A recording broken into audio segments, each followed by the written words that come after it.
আসসালামু আলাইকুম প্রিয় বন্ধুরা, আজকের আরেকটি নতুন ভিডিওতে স্বাগত জানাচ্ছি। আমি আশরাফুল ইসলাম। আপনারা দেখছেন মার্কেটিং বিজনেস আইডিয়া 2027। আমাদের ইউটিউব চ্যানেলটি এখন পর্যন্ত আপনি সাবস্ক্রাইব না করলে সাবস্ক্রাইব করার অনুরোধ করা হচ্ছে। আজকের ভিডিওটি মূলত চিপসের ভিডিও। এই চিপসের ভিডিও বানিয়ে আপনি জনপ্রিয়তার সঙ্গে মার্কেটিং করতে পারবেন। এটি মূলত খুবই লাভজনক ব্যবসা। আপনার 100 ভাগের ভিতর 70 পাচ্ছেন লাভ থেকে। এই ব্যবসাটি করতে হলে আপনাকে প্রথমেই ভালো মানের কাঁচামাল সংগ্রহ করতে হবে। এই কাঁচামালগুলো ভালো কোম্পানির এবং ডেট দেখে নিতে হবে। অর্থাৎ এক কথায় বেশি দিনের মাল নেওয়া যাবে না। এগুলো চিপস যদি নরমাল হয়ে থাকে তাহলে চিপসের যে পাপড় তৈরি করবেন এগুলো কিন্তু আপনার বেশি দিন লাস্টিং করবে না, অল্প দিনের ভিতরে নষ্ট হয়ে যাবে। এরকম একটি কড়াইয়ের ভিতর আপনি মিডিয়াম টু নো হিটে, একেবারে হিট বেশিও দিবেন না কমও দিবেন না, এরকম হিটে আপনি চিপসগুলো ভেজে নেবেন। ভেজে নেওয়ার পরে প্রতিটা চিপস যেন সঠিকভাবে ফোলে সেদিকে লক্ষ্য রাখতে হবে। যদি আপনার চিপস না ফোলে তাহলে বুঝবেন যে আপনার অর্থাৎ চিপসের যে রুদ্রতা, অর্থাৎ যে রোদে দেওয়ার প্রয়োজন পড়বে, রোদে দিয়ে আবার আপনি ভাজবেন তাহলে চিপসগুলো সঠিকভাবে কিন্তু আবার ফুলবে। মূলত এই চিপসগুলো অনেকে প্রশ্ন করে থাকে, ভাই কী তেল দিয়ে ভাজবো? এই চিপস ভাজার সর্বোত্তম তেল হচ্ছে পাম অয়েল। এই পাম অয়েল তেল দিয়ে চিপসগুলো ভেজলে বেশি দিন থাকবে এবং মুড়মুড়ে থাকবে। আর চিপসগুলো আপনার সহজেই নষ্ট হবে না। আর এই চিপসগুলো কিন্তু আপনার অনায়াসে ৩ মাস ভালো রাখতে পারবেন। এর কিছু টেকনিক রয়েছে, কৌশল রয়েছে, যাদের লাগবে তারা আমাদেরকে বলতে পারেন। আমরা সমাধান দেওয়ার চেষ্টা করব ইনশাআল্লাহ। এভাবে পর্যায়ক্রমে আপনার যতগুলো চিপস রয়েছে সবগুলো পরিমাণ মতো দিয়ে ভেজে নিবেন। একবারে কমও দিবেন না, বেশিও দিবেন না। বেশি দিলে কিন্তু আপনার সবগুলো চিপস ফুলবে না। তখন কিন্তু কতকটা ফুলবে, কতকটা ফুলবে না। এতে আপনি লসের সম্মুখীন হতে পারবেন অথবা লাভাংশ কিছুটা কমে যাবে। এগুলো নেওয়ার পর আপনার ৪-৫ সাইজের যে পিপি রয়েছে, এই পিপির ভিতরে ভরে আপনি হ্যান্ড সেলার মেশিন দিয়ে অথবা মোম দিয়ে মুখগুলো সুন্দরভাবে লেগে দিবেন। তাহলেই কিন্তু আপনার ৫ টাকার প্যাকেটগুলো হয়ে যাবে। আপনি যদি একটু লাভ কম করতে চান তাহলে যে বেলুন রয়েছে, বেলুন অথবা ছোট খেলনা রয়েছে সেগুলো এর সাথে প্রতি পিসের সঙ্গে যোগ করে দিতে পারবেন। তাহলে আপনার প্রোডাক্টটি আরও ব্যাপক হারে চলার সম্ভাবনা রয়েছে। আর চিপসের সঙ্গে যে মশলাগুলো মিশ্রণ করবেন সেই মশলাগুলো অবশ্যই ভালো হতে হবে। চিকেন ফ্লেভার হলে সবচেয়ে ভালো হয়। এই মশলাগুলো আপনি নিজেও তৈরি করতে পারবেন অথবা চকবাজার থেকে আপনি গিয়ে নিয়ে আসে তারপরে চিপসের সঙ্গে যোগ করতে পারবেন।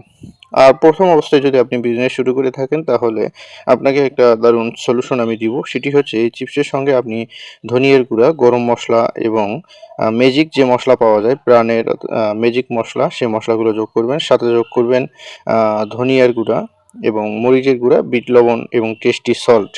যে কয়টার নাম বললাম সে কয়টা যোগ করলেও আপনি প্রথম অবস্থায় বিজনেসটি শুরু করতে পারবেন। এরপরে যখন আপনি যখন দেখবেন যে আপনার বিজনেসটি ভালো চলতেছে অথবা ভালো চলবে, তখন কিন্তু আপনি অন্য যে সিক্রেট মসলাগুলো রয়েছে, চিকেন ফ্লেভার মসলা রয়েছে, সেই মসলাগুলো নিয়ে আপনি শুরু করতে পারবেন। এই চিপসের সঙ্গে আপনি বিভিন্ন ধরনের মসলা মিশ্রণ করতে পারেন। চিকেন ফ্লেভার মসলা, বারবিকিউ মসলা, তারপরে আপনার যে অনেক মসলা রয়েছে সেই মসলাগুলো যোগ করে আপনি কিন্তু চিপসের স্বাদটা অন্যরকম করে দিতে পারবেন। তখন আপনার চিপস যখন মার্কেটে আপনি দিবেন, দেওয়ার পরে দোকানদার কিন্তু অপেক্ষায় থাকবে আপনার চিপসের। অর্থাৎ আপনাকে বলতে হবে না যে আপনি নেন, আপনাকেই বলবে যে ভাই এই চিপস আপনার কাছে আছে কিনা। তাই অবশ্যই সবসময় মার্কেটে বিজনেস করতে হলে আপনার যে পণ্য রয়েছে, প্রোডাক্টস রয়েছে, সেই প্রোডাক্টসের গুণগত মান অবশ্যই আপনাকে ভালো করতে হবে। আপনার প্রোডাক্টসের মান যদি খারাপ হয় তাহলে কিন্তু প্রথমবার দেওয়ার পরে দ্বিতীয়বার দোকানদার আপনার মালটি নিতে চাইবে না।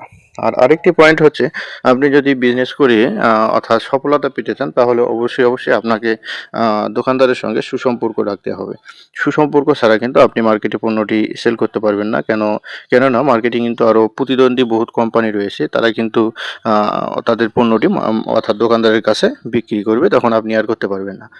এজন্য যদি আপনি সুসম্পর্ক অনুযায়ী আপনার বিজনেসটি করতে চান তাহলে দোকানদারের সঙ্গে সবসময় সার্বক্ষণিক যোগাযোগ রাখতে হবে এবং সুসম্পর্ক রাখতে হবে। তাহলে দোকানদার অন্য কোনো কোম্পানির কাছ থেকে প্রোডাক্ট নিবে না, আপনার অপেক্ষায় থাকবে অথবা আপনাকে ফোন করবে। তো সুপ্রিয় ভিউয়ার্স, আমাদের ভিডিওর মধ্যে আমি আরেকটি অনুরোধ করব, আপনারা যদি এরকম রিলেটেড বিজনেস রিলেটেড অথবা এরকম আমার ভিডিওগুলো পছন্দ করে থাকেন তাহলে অবশ্যই আমাদের চ্যানেলটি সাবস্ক্রাইব করবেন। সাবস্ক্রাইব করে আমাদের সাথেই থাকবেন। কেননা আপনি এই রিলেটেড ভিডিও আগামীতে আরও পাবেন এবং আমরা প্রতিনিয়তই আপলোড করে যাব এরকম ভিডিও। এজন্য অবশ্যই আপনাকে সাবস্ক্রাইব করে আমাদের সাথে থাকতে হবে। আর আপনাদের মতামত আমাদের জানাতে ভুলবেন না। আপনাদের যে কোনো মতামত পরামর্শ সদরে গ্রহণ করা হবে।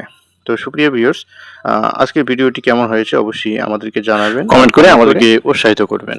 তো সুপ্রিয় ভিউয়ার্স, আপনার কি রিলেটেড ভিডিও প্রয়োজন অথবা কোন ধরনের কাঁচামাল কোথায় পাবেন অথবা প্যাকেট কোথায় থেকে সংগ্রহ করবেন ইত্যাদি সম্পর্কে জানা অথবা অজানা আমাদেরকে প্রশ্ন করতে পারেন। আমরা অবশ্যই আমাদের সাধ্যমতো রিপ্লাই দেওয়ার চেষ্টা করব। আর অবশ্যই আপনি কুরিয়ার কন্ডিশনে যদি আমাদের যে কোনো ভিডিও দেখে মাল সংগ্রহ করতে চান তাহলে নিজ দায়িত্বে নিজ সাবধানতা অবলম্বন করে মালগুলো সংগ্রহ করবেন। আপনি প্রতারিত হলে আমাদের চ্যানেল কখনো দায়ী থাকবে না অথবা এর দায়ভার গ্রহণ করবে না। তো এজন্য অবশ্যই আপনাকে নিজ দায়িত্বে এই মালামালগুলো সংগ্রহ করতে হবে এবং আমরা শুধুমাত্র আপনাদেরকে আইডিয়া দিয়ে থাকি, আইডিয়া দিতে পারবো যে কিভাবে কি করবেন অথবা পরামর্শ দিতে পারবো। কেননা আমরা লং টাইম থেকে ব্যবসা করে যাচ্ছি, প্রায় 10 থেকে 12 বছর সততা এবং নিষ্ঠার সঙ্গে আমরা বিজনেস করে যাচ্ছি। তো ভিডিওটি দেখার জন্য আপনাদের অসংখ্য ধন্যবাদ। পরবর্তী ভিডিও দেখার আমন্ত্রণ জানিয়ে আজকের ভিডিও থেকে বিদায় নিচ্ছি। ততক্ষণ পর্যন্ত ভালো থাকবেন, সুস্থ থাকবেন এবং আমাদের মার্কেটিং বিজনেস আইডিয়া চ্যানেলের সঙ্গে থাকবেন। আসসালামু আলাইকুম ওয়া রাহমাতুল্লাহি ওয়া বারাকাতুহু।